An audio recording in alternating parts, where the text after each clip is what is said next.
News pack में फिर से एक बार आप तमाम का इस्तकबाल है, स्वागत है। भारत की मशीयत यानी आर्थिक स्थिति दिन ब दिन बिगड़ती जा रही है और उस निचली सतह पे पहुंच गई है जहां आप उसका गुमान भी नहीं कर सकते।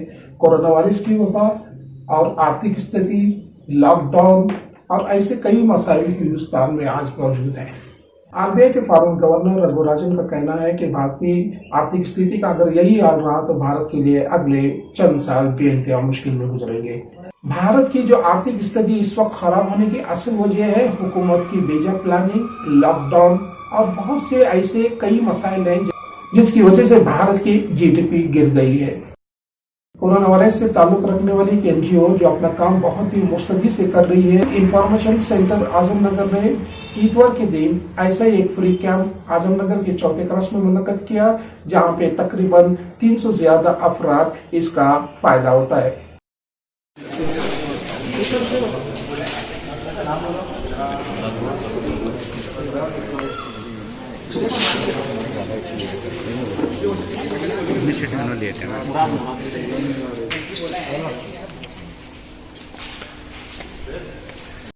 अंजुमन इस्लाम जिला बेलगाम के सदर जनाब आसिफ सेठ और उनकी टीम ने कल बेलंगल में एक फ्री मेडिकल कैंप मुनक्कद किया, जहां पे बहुत से लोगों ने शिरकत की और इस कैंप का फायदा उठाया।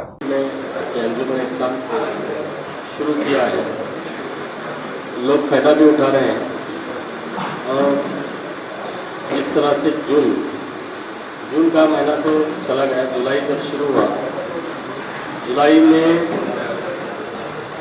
हमारे जो कब्रिस्तान में जो रेगुलर मौतें होती हैं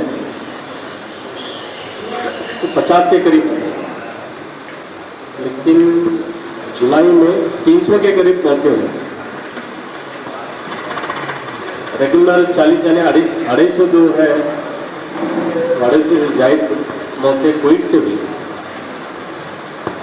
फिर हमें जब हम देख रहे थे वो नज़ारा, हमें कुछ समझ में नहीं आ रहा था कि इसे कैसा रोका जाए। ऐसा अगर चलता रहा तो शायद पूरा बेलगाम खत्म हो जाएगा, ऐसा लग रहा है। फिर अगस्त का महीना आया, फिर हम लोग तरतीब हमें मालूम पड़ने लगी कि यार सबसे पहले ज़रूरत क्या है, ऑक्सीजन कोशिश करें कि हमें ऑक्सीजन मिले लोगों को।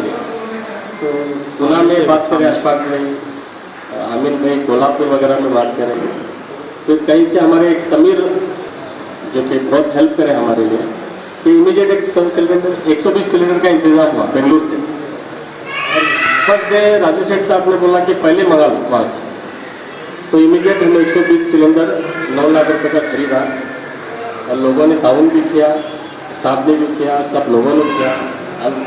हमारे अलकला गफूर भाई के जो हैं उन्होंने भी ताउन किया।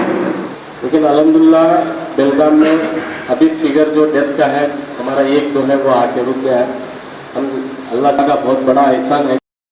हम तमाम अंजुमन इस्लाम जिला बेलगाम के सदर जनाब आसिफ सेठ और उनकी टीम की शुक्रगुजार होना चाहिए कि उन्होंने बहुत सी जगहों पे फ्री मेडिकल कैंप मुनक्कद कर रहे हैं, जिससे बहुत से लोगों को फायदा हो रहा है और बहुत से लोग सेहतयाब होकर अपने घर जा रहे हैं। अंजुमन इस्लाम जिला बेलगाम, इकरा और ऐसे कई एनजीओज है जो इस काम में आगे बढ़कर अपनी खिदमत अंजाम दे रहे हैं।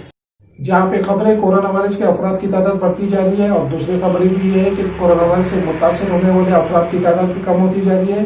बेंगलोर से आने वाली खबर के मुताबिक यहाँ एक शादी हॉल कोरोना वायरस के हॉस्पिटल के लिए कन्वर्ट किया गया था, अब इस हॉल को बंद किया जा रहा है। खुशखबरी ये है कि बाबरी मस्जिद फिर से एक बार तामीर की जाएगी। धनीपुर में जहाँ पे सुप्रीम कोर्ट ने 5 एकड़ की जमीन उन्हें अता की थी, इस मकाम पे फिर से बाबरी मस्जिद को तामीर किया जाएगा, जिसके कॉम्प्लेक्स में एक लाइब्रेरी होगी, एक म्यूजियम होगा और बहुत सी फैसिलिटीज होगी।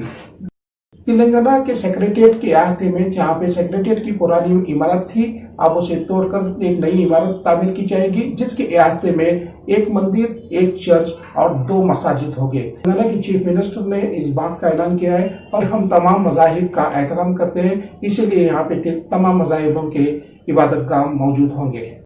कोरोना वायरस को फैलाने का जो इल्जाम तबलीग जमात पे लगाया गया था, जिसमें सबसे बड़ा रोल भारतीय मीडिया ने अदा किया था। तबलीग जमात के गैर ममालिक अफराद का पासपोर्ट जो बम्बई की पुलिस के पास था, बम्बई की अदालत ने इन तमाम गैर मुल्की जमातियों का पासपोर्ट वापस करने के लिए कहा है और तकरीबन वो तमाम पासपोर्ट वापस कर चुके हैं। बेटी बचाओ और बेटी पढ़ाओ, एक नारा ही है, लेकिन इसका इस्तेमाल कहीं भी नहीं हो रहा। आज भी कई छोटे बच्चों के साथ जबरदस्ती हो रही है, जिनको बेरहमी से कत्ल किया जा रहा है। बरअक्स कंगना रनावत को Y+ सिक्योरिटी दी गई है।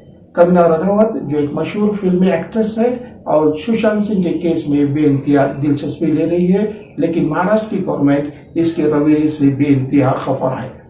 इसी के चलते भारतीय हुकूमत ने कंगना रनावत को Y+ सिक्योरिटी मुहैया कराई है। जैसे ही महाराष्ट्र में श्री उद्धव ठाकरे की हुकूमत बनी, उसी वक्त कोरोना वायरस ने भी अपने जाल फैलाए और इस हुकूमत को बेइंतहा परेशान किया।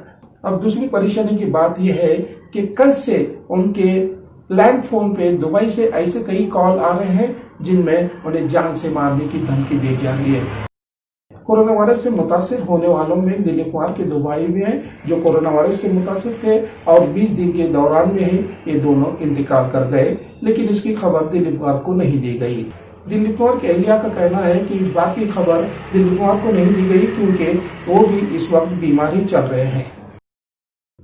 भाई और बहनों, मैं आपका दोस्त अमीन सयानी। ये आवाज़ हमने बचपन से लेकर जवानी तक सुनी और नई जनरेशन को ये आवाज़ का पता भी नहीं है, ना ही बिना का गीत माला का इन्हें कोई इल्म है। आजकल ये अफवाह जोर से चल रही है कि अमीन सयानी का इंतकाल हो गया है, लेकिन ये खबर बिल्कुल झूठ है। बहुत ही मुसीबतें, बहुत ही मुश्किलात के बाद IPL आखिरकार शुरू होने जा रहा है। 19 सितंबर को पहला मैच मुंबई इंडियंस और CSK के दरमियान होगा, जो बराह रास्त आपको दिखाया जाएगा। इस टूर्नामेंट की सबसे दुख भरी बात यह है कि यहाँ पे हुजूम नहीं होगा। क्रिस गेल, जिसके आप बेइंतहा शायदाई है, इस वक्त तो दुबई में मौजूद है, जो किंग्स पंजाब के लिए खेलते हैं। 6 days of quarantine. Yeah, it was normal, it was very relaxing for me, a lot of sleep. In the night I do some exercise and then, watch some TV. And now, here am I. मैं आप तमाम लोगों का फिर से एक बार शुक्रगुजार हूँ कि आप न्यूज़ टैग बेइंतहा दिलचस्पी से देख रहे हैं। उम्मीद करता हूँ आप इसे शेयर, लाइक और सब्सक्राइब भी करेंगे। शुक्रिया।